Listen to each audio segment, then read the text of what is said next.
Some games try to impress you with huge worlds, cinematic cutscenes, realistic graphics, and expensive marketing. Ultrakill does something very different. It throws you into a room, gives you a gun, fills the screen with enemies, blood, noise, movement, and style, and then asks one simple question. Can you keep up? At first glance, Ultrakill does not look like the kind of game that should feel this powerful. It is rough, loud, pixelated, violent, and almost ridiculous. It looks like something from the past, but it moves like something from the future. And after playing it, I started to understand why so many people talk about this game like it is not just another shooter, but a machine built entirely out of speed, pressure, and dopamine. Ultrakill is a fast retro first-person shooter, but calling it just a retro shooter feels too small. It takes the old-school violence of games like Quake, mixes it with the aggressive speed of modern shooters, and then adds something that feels closer to a character action game. It is not only about killing enemies, it is about how you kill them, how fast you move, how clean your combos are, how stylish the chaos looks while you are barely surviving inside it. That is the first thing that makes Ultrakill different. A lot of shooters reward you for playing safely.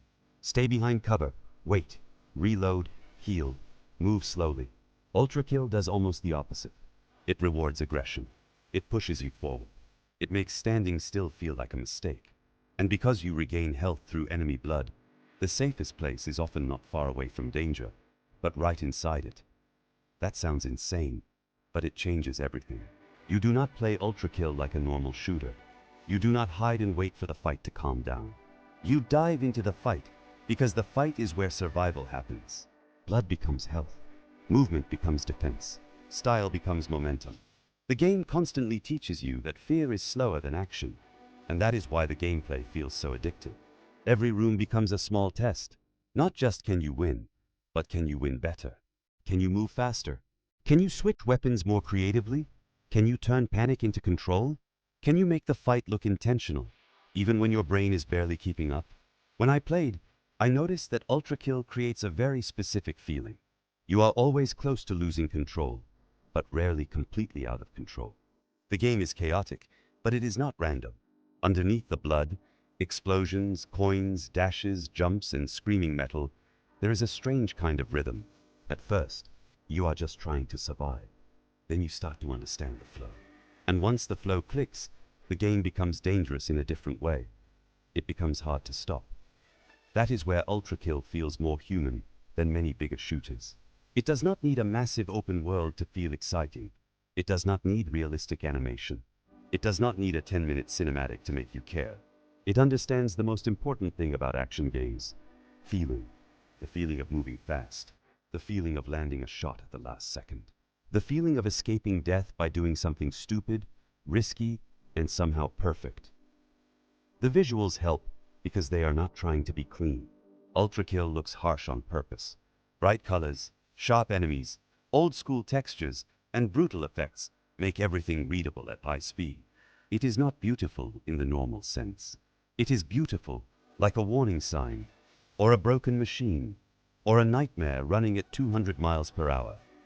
And that style matters. Many modern games try so hard to look expensive that they end up looking similar. Ultrakill does not have that problem. You recognize it immediately. The world is ugly, loud, and violent, but it has identity. And identity is something money cannot always buy.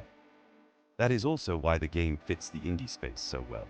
Ultrakill does not feel like a product built by a committee. It feels like a game built around a very clear obsession. Make the player move, make the player attack, make the player feel like every second matters. It is simple in concept, but incredibly sharp in execution. The more I played, the more I realized that Ultrakill is not really about power. It is about pressure. The game gives you strong tools, but it never lets you relax with them. You can feel powerful for 3 seconds, and then the room immediately demands more from you. More movement, more aim, more risk, more style. That constant pressure is what keeps the game alive. It does not let the player fall asleep. Even when you know what you're doing, Ultrakill keeps asking if you can do it cleaner, faster, and with more confidence. It turns improvement into part of the fun. The score system is not just a number at the end of a level. It is the game quietly judging how hard you committed to the chaos. And that is smart. Because it gives the player a reason to replay. A normal shooter level ends when everything is dead. In Ultrakill, that is only one version of success. You can finish a level badly, survive by accident, and still know that you could come back and do it better. Cleaner, faster, more stylish.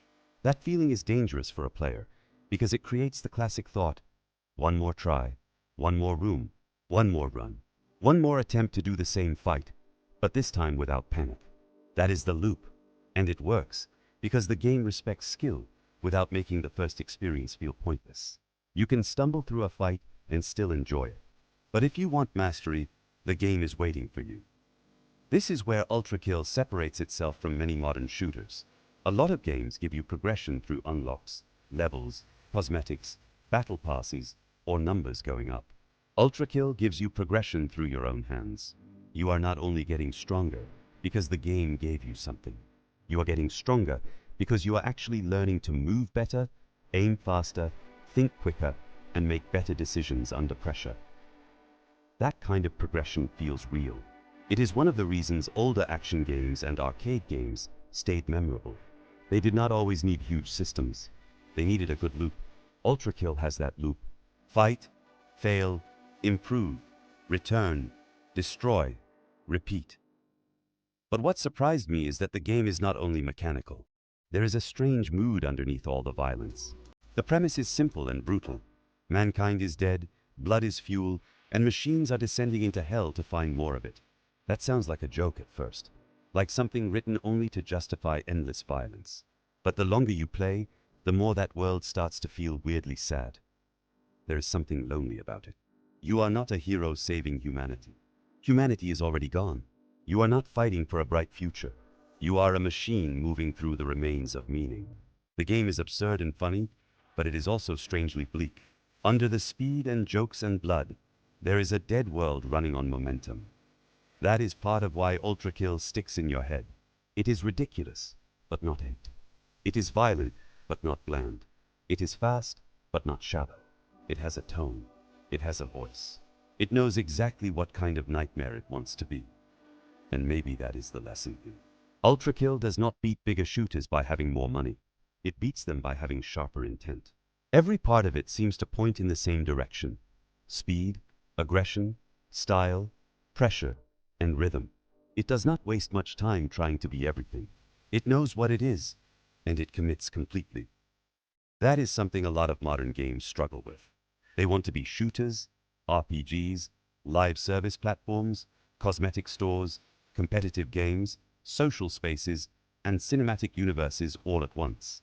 Ultrakill does not need to be all of that. It just needs to make one fight feel so intense that you want another one immediately. So why does Ultrakill feel so addictive? Because it understands momentum better than almost anything else. It makes healing aggressive. It makes movement defensive. It makes style practical. It makes chaos readable. And it makes improvement feel personal. It is not perfect because it is clean. It is powerful because it is focused. It knows that action games are not just about what happens on screen. They are about what happens in your hands. The panic, the rhythm, the mistake, the recovery. The moment where everything should fall apart, but somehow does not. That is why Ultrakill works. Not because it looks expensive, not because it follows modern trends, not because it tries to be safe. It works because it is fast. Violent, strange, funny, ugly, stylish, and completely committed to its own madness. Some games are built to be comfortable. Ultrakill is built to keep your hands moving. And after playing it, I understand why people keep coming back. Not according to plan. Big promises, bigger mistakes.